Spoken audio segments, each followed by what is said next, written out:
이 한 시간 하나님의 은혜가 더 풍성하게 임하기를 예수님의 이름으로 축원해 드립니다.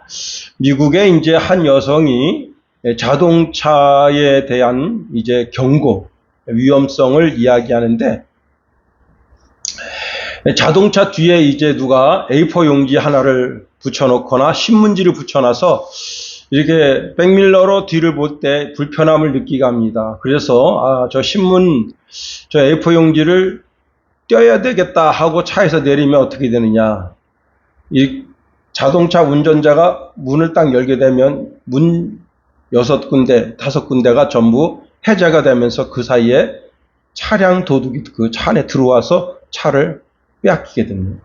또 어떤 경우가 있는가 하면 이제 페트병을 그 뒷타이어에다 집어넣어놔요. 그러면 이게 차가 갈 때 드르륵 부서지는 소리가 나니까 운전자가 왜 그러지 하고 나오면 차를 도난 당하게 됩니다. 또 한 가지 방법은 뭐냐면 이 손잡이에다가 그 마취약을 이렇게 붙여서 손잡이에다 놓는데 그걸 딱 만지는 순간 어떤 일이 벌어지는가 하면 그 독극물에 이제 이렇게 감염이 되거나 묻어서 피부에 들어와서 순간적으로 졸도하게 되면서 자동차를 잃어버리게 됩니다. 그래서 이것이 이제 그 미국 사회에서 종종 경찰서에서 그 주민들한테 이런 캠페인을 한다고 합니다. 신문지를 붙일 때 그걸 띄러가지 마라. 드르륵 소리가 나더라도 이제 사람이 있는지 없는지 주변을 살펴라. 그 다음에 절대 화장지 같은 것이 꽂혀 있으면 그걸 만지지 마라. 그렇게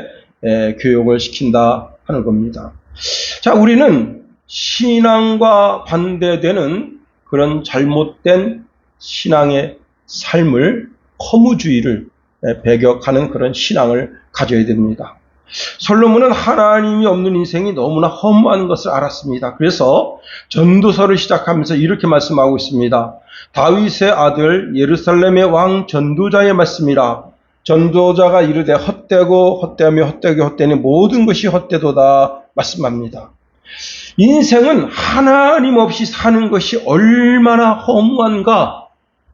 인생이 처음부터 끝까지 다 허무하다는 거예요. 그 인생이 지옥문을 과감하게 열고 들어가는 것과 같다 하는 겁니다. 바울은 이렇게 허무한 인생이 의미 있는 인생이 되는 방법을 알고 있습니다. 그것은 다름 아닌 예수 그리스도를 나의 주 나의 하나님으로 인정하는 것. 그것이 내 신앙의 지표가 되고 이로 인해서 내가 하나님 은혜 가운데 살아가는 겁니다. 특별히 우리가 지난 시간에 이제 맞이라는 단어를 한번 살펴봤습니다. 맞이가 된다. 예수님은 우리의 맞이가 된다는 거예요. 맞이가 된다고 하는 것은 첫째라, 첫째. 그래서 구약 성경에는 첫째 되는 예수님은 어떻게 됐느냐? 하나님께 드림이 됐다는 거예요. 그래서 예수님께서 우리의 맞이가 되시면서 모든 인생의 허무한 것을 종지부를 찍기 위해서 무덤문을 박차시고 부활하셔서 부활의 첫 열매가 되어주시고 우리에게 새 생명을 주십니다. 마태복음 10장 28절에 보니까 내가 그들에게 영생을 주노니 영원히 멸망치 아니할 것이요 또 그들을 내 손에서 빼앗을 자가 없느니라 말씀하십니다. 예수님이 십자가에서 우리 죄의 값을 담당하셨다는 거예요. 로마서 6장 23절에 보니까 죄의 삭은 사망이요 하나님의 은사는 그리스도 예수 우리 주 안에 있는 영생이라 말씀하고 있습니다. 죄와 허물로 죽었던 우리를 생명의 근원 되신 예수 그리스도께서 살려주셨다는 거예요. 그리고 내 속에, 내 마음 속에 내 마음을 하늘 지성소를 삼고 거기 거룩한 영으로 와 계신 겁니다. 예수님이 니고데모와 대화를 하시면서 사람이 거듭나야 된다 말씀하십니다. 이 거듭난다고 하는 것은 도덕적으로 좀 뛰어나거나 윤리적으로 좀 탁월하다 그런 말이 아닙니다. 성령으로 다시 태어나야 한다는 겁니다. 다시 말하면 내 마음이 하늘 지성소가 되어야 하고 성령 하나님이 내 속에 내주에 계셔야 되는 겁니다. 베드로전서 1장 3절에 보니까 우리 주 예수 그리스도의 아버지 하나님을 찬송하리로다. 그의 많으신 긍휼대로 예수 그리스도를 죽은 자 가운데서 부활하게 하심으로 말미암아 우리를 거듭나게 하사 산 소망이 있게 하시며 라고 말씀하고 있습니다. 우리가 그리스도 예수 안에 있으면 전혀 새로운 피조물이 된다는 거예요. 고린도후서 5장 17절 그런즉 누구든지 그리스도 안에 있으면 새로운 피조물이라 이전 것은 지나갔으니 보라 새 것이 되었도다 말씀하십니다. 그렇습니다. 여러분, 제가 지금까지 드린 말씀을 바울이 가장 아름다운 말이라고 표현하고 있다는 겁니다. 제가 지금 이제 설교를 시작하면서 예수 그리스도에 관한 소개를 했는데 예수 그리스도에 관한 소개의 말이 세상에서 가장 아름다운 말이다 말씀하고 있습니다. 15절에 이렇게 말씀하고 있네요. 미쁘다 모든 사람이 받을 만한 이 말이요. 세상에서 가장 아름다운 말이 있다는 겁니다. 성경에 보니까 발이 아름다운 발도 있대요. 이사야서 52장 7절에 보니까 좋은 소식을 전하며 평화를 공포하며 복된 좋은 소식을 가져오며 구원을 공포하며 시온을 향하여 이르기를 내 하나님이 통치하신다 하는 자의 발이 산을 넘는 것이 어찌 그리 아름다운가. 가장 아름다운 발이 어떤 발인가 보니까 복음을 전하는 발이 가장 아름다운 발이다. 그러면 가장 아름다운 말이 무엇인가? 바로 예수 그리스도를 증거하는 말이 가장 아름다운 말이라 하는 겁니다. EBS에 이제 우리나라 그 젊은이들이 아프리카 오지를 방문했는데, 이 여성들은 어떻게 사는가 하면요. 여기 이제 이 음부만 가리고 살아요. 젖가슴을 다 드러내고 살아요. 애도 어른이도 다 그냥 젖가슴을 드러내고 그러고 사는데, 그 마을 여인들이 아침에 하는 일이 무엇인가 하면 약 4km 정도를 걸어가서 물을 길어 오는 거예요. 4km 정도 가야만 거기에 물이 깨끗한 물이 있어요. 그런데 여러분 우리 동네 이제 아무 데나 보면 이렇게 물통 있잖아요. 요만한 물통. 그게 20리터짜리 물통인데 무게가 한 20kg에서 23kg 정도 나갑니다. 근데 그 여인들이 그 물통을 딱 머리에 이고는, 그리고는 이렇게 손을 자유자재로 움직여요. 그리고 이렇게 옵니다. 근데 한국 이제 젊은 애가 그까짓 거 나도 한번 해보겠습니다 하고 들통을 딱 맸습니다. 이 젊은이는요 10분도 못 가요. 10분도 못 가고 도저히 못 가겠다 하고 그 여인한테 줍니다. 그 여인은 머리에 다 이렇게 메고 그리고는 이렇게 여유롭게 이야기하면서 그 동네로 옵니다. 참 대단하죠. 그런데 동네로 와서 이 여인이 자기 나름대로 멋을 부린다고 진짜 아름다운 옷을, 아주 빨간 옷인데 빨간 이렇게 모자도 쓰고 옷도 입었어요. 그 다른 여자들은 다 반나체로 살아요. 이 여자가 자기는 멋낸다고 빨간 옷을 입었는데 그 나름대로 아름답습니다. 그리고는 이제 그 동네 여인들끼리 모여서 이런저런 이야기하다가 그 전통춤을 보여준다는 거예요. 그 전통춤이라는 게 뭐냐면 이게 쿵충쿵충 뛰는 게 전통춤이에요. 그렇게 전통춤을 보여주고, 그리고는 이제 그런 걸 다 촬영한 다음에 이 젊은이가 다른 마을로 이동합니다. 세상에 아름다운 옷도 있고 보석도 있고 별의별 것이 다 있습니다. 그런데 하나님께서 보시기에 가장 아름다운 것이 무엇이냐? 복음을 전하는 입술, 복음을 전하는 발, 복음을 쓰는 손, 복음을 위해서 사용되는 인생이 가장 아름답더라. 사람 보기에는 뭘 보죠? 그 사람 어떤 옷 입었는가? 어떤 머리 스타일을 했는가? 신발은 무엇을 신었는가? 그런 걸 보지만 하나님께서 가장 아름답게 보시는 사람의 모습은 무엇인가 하면 복음을 전하는 입술, 복음을 전하는 눈, 귀, 입, 손, 발. 그걸 하나님이 가장 아름답게 보신다는 거예요. 그래서 오늘 보면 바울은 이 세상에서 가장 아름다운 것이 무엇인지 바로 이야기하십니다. 그래서 15절 말씀 보세요. 미쁘다 그랬어요. 미쁘다. 미쁘다. 미쁘다라고 하는 말은 뭐냐면 가장 아름답다는 거예요. 가장 아름답다. 그렇습니다. 오늘 본문에 있는 말씀을 통해서 한번 세 가지로 살펴보겠습니다. 첫 번째, 가장 이쁜 말, 아름다운 말을 하는 사람이 되어야 한다 하는 것. 본문에서 믿부다 이 말이요, 이 말은요, 사실 헬라어로 보면은 믿을만하다 그런 뜻입니다. 믿을만하다. 예, 당신이 내뱉는 모든 말은 다 믿을만하다는 거예요. 사실 이 믿부다라고 하는 이 단어는요, 예, 무슨 뜻을 가지고 있냐면 강제적인 뜻이 들어있는데 이 말은 반드시 들어야 한다 그런 뜻이 있습니다. 이 말은 반드시 들어야 한다. 예, 첫 번째 무슨 뜻이라고요? 믿을만하다. 이 말은 내가 하는 말은 믿을만해. 그런데 두 번째 무슨 뜻인가 하면 이 말은 반드시 들어야 된다는 거예요. 다시 말하면 온 인류 모든 사람들이 다 이 말을 들어야 된다는 거예요.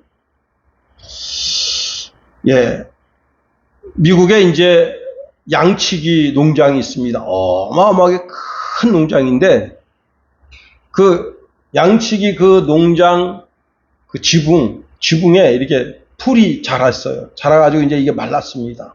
근데 불이 거기 났어요.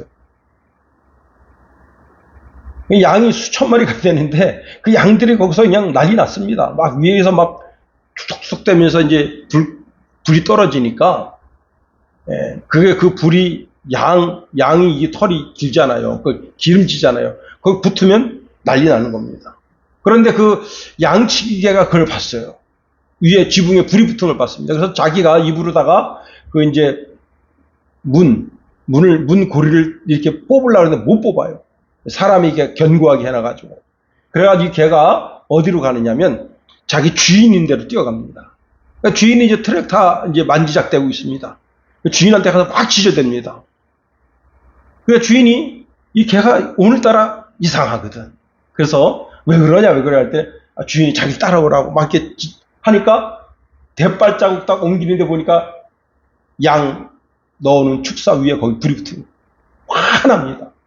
그래가지고 이제 119, 우리나라로 말하면 119 이제 911에다 전화해서 불났다 빨리 와라. 그리고는 자기도 가서 제일 먼저 하는 게 뭐냐면 양의 문을 열어줍니다. 와, 그러니까 그 양들이 거기서 막 뛰쳐나와요. 뛰쳐나와 살겠다고. 다행히 양은 다치질 않았습니다. 다 그 양들이 거기서 다 뛰어나와서 다 살게 됐어요. 예. 그 강아지의 울부짖음이 그날 그 수천 마리의 양을 다 살렸다. 그 울부짖음을 그 주인이 듣고 반응했으니까 산 거죠. 그렇지 않았으면 그 양들에게 불이 붙어버렸어요. 그 기름진 그 양털 옷에 불 붙으면 그걸 어떻게 무엇을 끌 수 있겠습니까?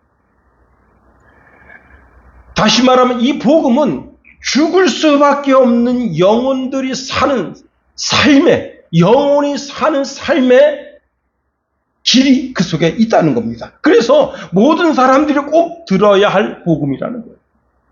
모든 사람이 꼭 들어야 된다. 예수님께서 그래서 감람원에서 제자들에게 말씀하십니다. 너희는 모든 민족에게로 가라는 거예요. 여러분 이 유대인들은요 굉장히 배타적인 사람이에요. 유대인은 유대인끼리만 같이 차를 마십니다. 유대인 아닌 사람하고도 차를 안 마셔요. 그리고 국경도 안 넘어갑니다. 유대인하고 살결만 닿아도 아유 더러워졌네 이렇게 생각하는 사람들이에요. 자, 그런데 주님 말씀하시는 거예요. 너희는 모든 민족으로 가서 그들을 제자로 삼으라는 거예요. 누가복음 24장 47절 48절에 보니까 그의 이름으로 제사함을 받게 하는 회개가 예루살렘에서 시작하여 모든 민족에서 전파될 것이 기록되었으니 너희는 이 모든 일의 증인이라 말씀하십니다. 잘 들으세요. 복음은 전 세계 모든 사람이 다 들어야 되는 거예요. 꼭 한 번은 들어야 되는 거예요. 그 사람이 듣고 믿든지 믿지 않든지 그건 그 사람 자유야. 그러나 꼭 들어야 돼요. 그래서 주님께서 마태복음에 이런 말씀을 주십니다. 24장 14절에 이 천국 복음이 모든 민족에게 증언되기 위하여 온 세상에 전파되리니 그제서야 세상이 끝이 됐다. 주님 언제 오십니까?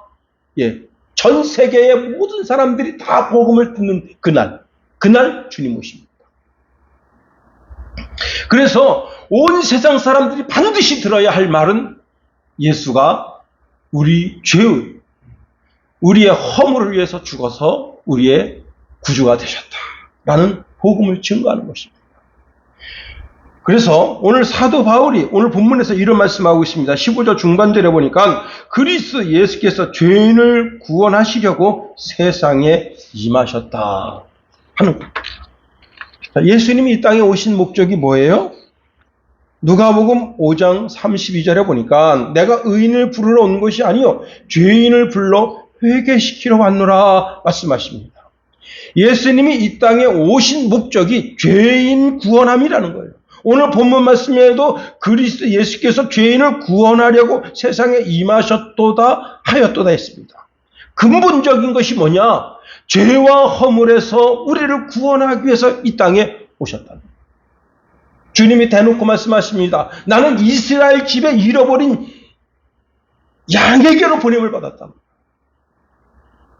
누가복음 19장 10절에 보니까 인자가 온 것은 잃어버린 자를 찾아 구원하려 함이니라 말씀하십니다.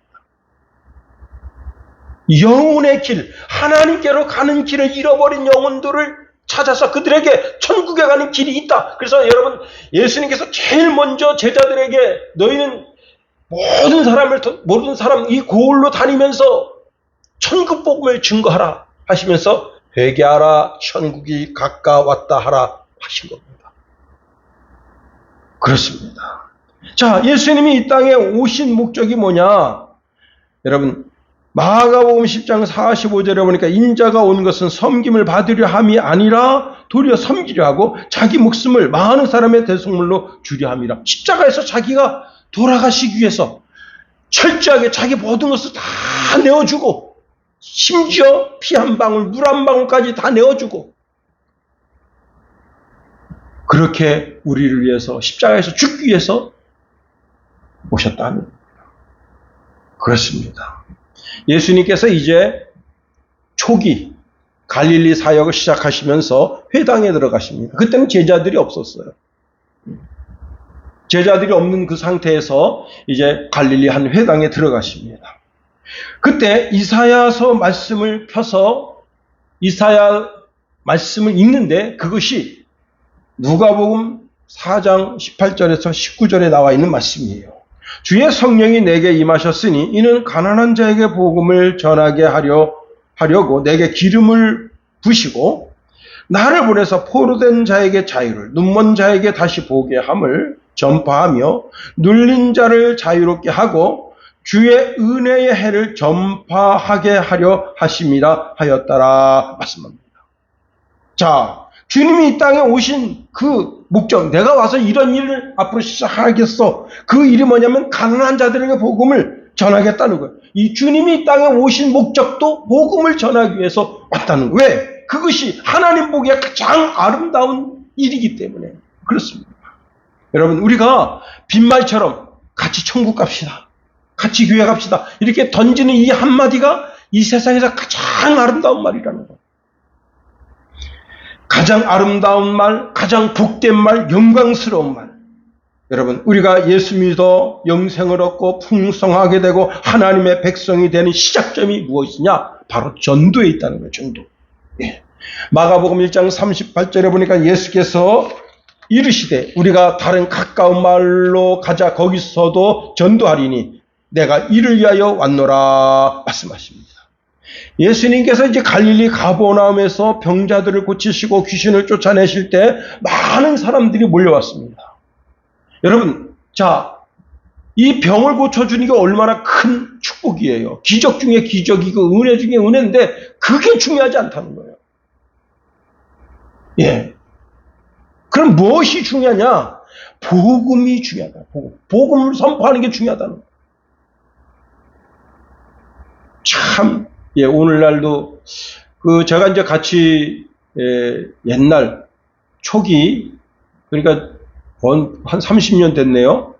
서울에서 이제 목회할 때 그때 같이 축구하던 목사님이 있었어요. 그 목사님이 이제, 최근에, 한 1, 2년 전에 페이스북을 보니까, 이분이 전국을 돌아다니면서 뭘 하느냐? 치유사역을 하십니다. 치유사역. 그래서 그 현장에서 기적과 이적이 많이 나타나요. 그래서 내가 이 목사님 대단하네. 그때는 참 굉장히 수줍고 이렇게 말도 잘 못했었어요, 이 목사님이. 그랬는데 어느 날 이분이 이제 정말 큰 은혜를 받고 전국을 돌아다니면서 그래서 페이스북에 그분이 이제 부흥 집회하는 게 그런 게 쫙 전국 어디서 이렇게 한다 그런 게 쫙 올라와 있어요. 그래서 내가 이거 보면서 이 큰 사역 하시네. 근데 그분은 이제 더 이상 축구는 안 하죠. 이제 워낙 사역하는 게 바쁘니까 대단합니다. 여러분. 그런데 그게 주목적이 아니라는 거예요. 근데 그분이 이제 무슨 얘기를 하는가 하면 내가 암이 걸려서 의사한테 이제 치료를 받습니다. 암 치료비가 1,000만 원이 나왔어요. 근데 자기가 기도해서 암 환자를 치료했어. 근데 아무도 감사하러 오는 사람이 없다는 거예요.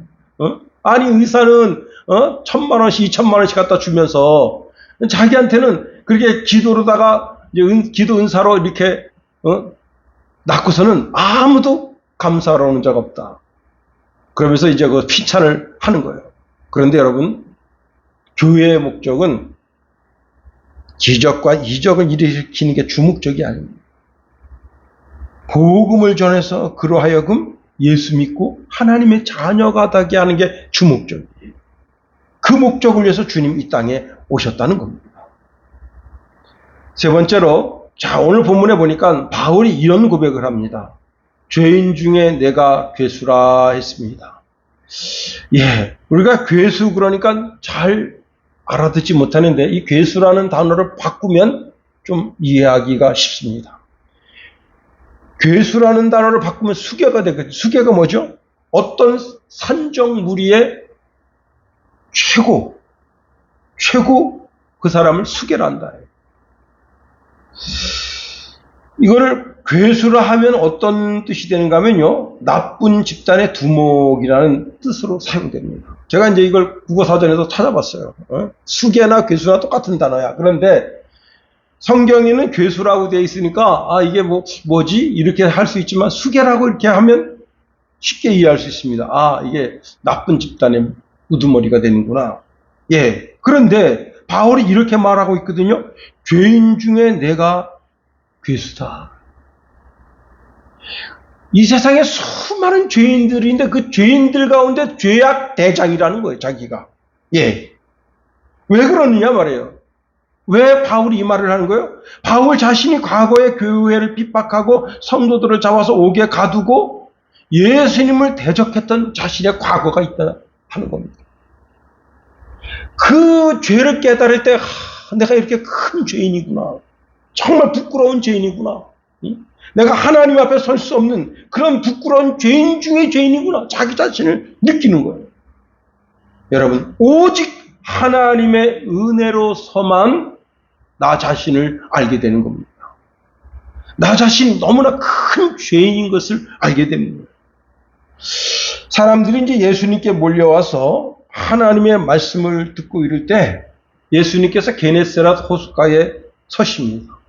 그런데 사람들이 너무 많아요. 막 옹이하고 서로 막 예수님 얼굴 가까이 보려고 진짜 예수님 슈퍼스타입니다. 그래서 막 가까이 얼굴 보려고 예수님 옷자락 만지려고 막 그러니까 예수님이 이렇게 보시니까 거기 시몬 베드로 거기 배를 이렇게 정박해 놓고 그물을 깃고 있습니다. 그래서 그 배에 오르셨어요. 그리고는 이제 그 배에서 앉아서 하나님 말씀을 증거하십니다. 한참 증거하신 다음에 시몬에게 이렇게 말씀하십니다. 깊은 데로 가서 그물을 던져라. 그리고 고기를 잡으라. 여러분, 이 베드로는요, 이 갈릴리 바다를 누구보다 잘 아는 사람이에요. 그리고 물고기는 습성상 대낮에는 깊은 데 없어요. 다 어디 있느냐? 먹이 활동하러 다 물 가까로 나와요.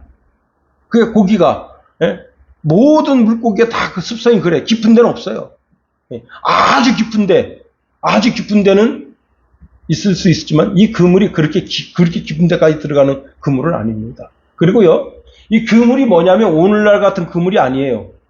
이때 당시에 이제 그물 만드는 기술이 뭐냐면, 여러분 이 그물이 흰 색깔로 돼 있어, 흰 색깔. 그래서 그물 딱 치면 어떻게 되느냐? 물고기가 다 알아요. 그러면 어떤 멍청한 물고기가 글로 들어가겠냐고. 다 도망가지. 예? 일단 물고기 습성상 깊은 곳에 물고기가 없어. 이게 베드로가 가지고 있는 지식이에요. 그 다음에 이 흰 그물을 갖다 치는데 이 흰 그물로 물고기가 들어올 수가 없어. 그래서 베드로가 이렇게 말한 거예요. 선생님, 우리가 밤새도록 물고기 잡으려고 했었지만 아무것도 못 잡았습니다. 그러나 선생님 말씀에 의지해서 그물을 내리겠습니다 하고 그물을 딱 던졌는데 난리 났어. 자기가 여지껏 이렇게 크게 물고기 잡은 적이 없어. 그물이 안 당겨져. 그래서 자기 배에도 물고기가 꽉 차고 그 다음에 이제 요한과 야고보 배에도 물고기가 꽉 찼어. 문제는 뭐냐면 이 배가 물고기가 넘어나가지고 막 잠길라 그래. 잠길라고 할 정도로 그 정도로 물고기가 많이 잡혔어요. 그때 베드로가 이렇게 고백합니다. 주님, 내게서 떠나 주십시오. 나는 죄인입니다. 예. 그 물고기가 많이 잡히는 그 사건을 통해서 예수님 정체를 알은 거예요. 아, 이분은 사람이 아니구나. 이분은 메시아 자신이시구나. 하나님 아들 자신이시구나. 그래서 뭐라고 고백하죠? 주는 그리스도시요 살아계신 하나님의 아들이신다라고 고백하게 되는 거예요. 그렇습니다. 예수님의 정체성을 알게 되니까 그 앞에서 자기 자신이 그렇게 부끄러운 사람인 걸 알게 된 거예요. 아, 내가 죄인이구나. 여러분, 베드로는 초자연적 능력을 가지고 물고기 잡는 것을 보고 너무너무 놀랐어요. 이 초자연적 능력을 발휘하시는 그 주님 앞에 자기가 납작 엎드릴 때 주님 말씀하십니다. 이제 내가 사람을 취하는 어부가 될 것이다. 그리고 나를 따라오라 말씀하십니다. 그래서 그 배도 그물도 다 내버려두고 예수님을 쫓았다 하는 겁니다. 여러분, 주님 내게서 떠나 주십시오. 나는 죄인입니다. 욥도 자기 자신을 보게 됩니다. 욥기서 2장 5절 6절에 보니까 이제는 눈으로 주를 배움나이다. 그러므로 내가 스스로 하나여 티끌과 재 가운데서 회개하나이다 고백했습니다. 예수님이 누군지를 알면, 복음을 깨닫고 예수님이 누군지를 알면 그분 앞에 겸손해질 수밖에 없는 거예요. 예수님께서 주시는 비유 가운데 두 사람이 성전에 올라갔습니다. 한 사람은 바리새인이에요. 바리새인 기도는 주님, 내가 이렇게 11조도 많이 바쳤고요. 내가 이렇게 사람들을 많이 구제했고요. 하여튼 자기 자랑 일색입니다. 그런데 거기에 세리가 있어요. 세리는 감히 고개도 들지 못하고 자기 자신을 부끄러워하면서 저는 죄인입니다 라고 고백하면서 자기 자신 삶을 되돌아봅니다. 주님이 이렇게 말씀하셨어요. 뭐라고 말씀하셨는가 하면 세리가 먼저 하나님께로부터 의롭다 하심을 받고 집에 내려갔다는 거예요. 자기 의에 빠진 사람, 그 사람은 오히려 정죄를 받고 자기 자신이 무가치한 사람인 것을 깨닫고 주님께 주여 나는 죄인입니다. 나를 떠나소서라고 고백하는 겸손한 사람에게는 주의 은혜가 임한다 하는 겁니다. 자, 바울이 자신이 죄인 중에 괴수다. 온 모든 사람들이 다 죄인이죠. 그런데 그 죄인들 가운데 가장 큰 수개와 같은 자가 나다. 그렇게 고백하는 것은 자기가 받은 바 은혜가 너무너무 크기 때문에 이렇게 고백했던 겁니다. 그렇습니다. 여러분, 자, 그 예수님 다메섹 도상에서 만났던 그 예수님 때문에 바울은 과거는 사람을 잡아서 고문하고 그 사람을 감옥에 집어넣고 그 다음에 사형시키는 그런 아주 인간 백정으로 살았던 그가 이제는 사람을 살리고 그리스도의 고난의 짐을 자기 육체 위에 지는 그런 복된 삶을 살았다 하는 겁니다. 이제 말씀을 마칩니다. 여러분, 이 세상에서 가장 아름다운 말이 무엇이라고요? 바로 복음. 예수 전하는 것이 가장 아름다운 말이다. 가장 아름다운 발길이 어떤 발길이라고요? 축구 잘하는 손흥민이 발길이 가장 아름다운 발길이 아니라 복음을 전하러 가는 발길. 여러분, 전신이 복음을 증거하는 도구로 쓰임으로 말미암아 주님께로부터 참 아름답구나 라고 칭찬받는 저와 여러분이 다 될 수 있기를 예수님의 이름으로 축원해 드립니다.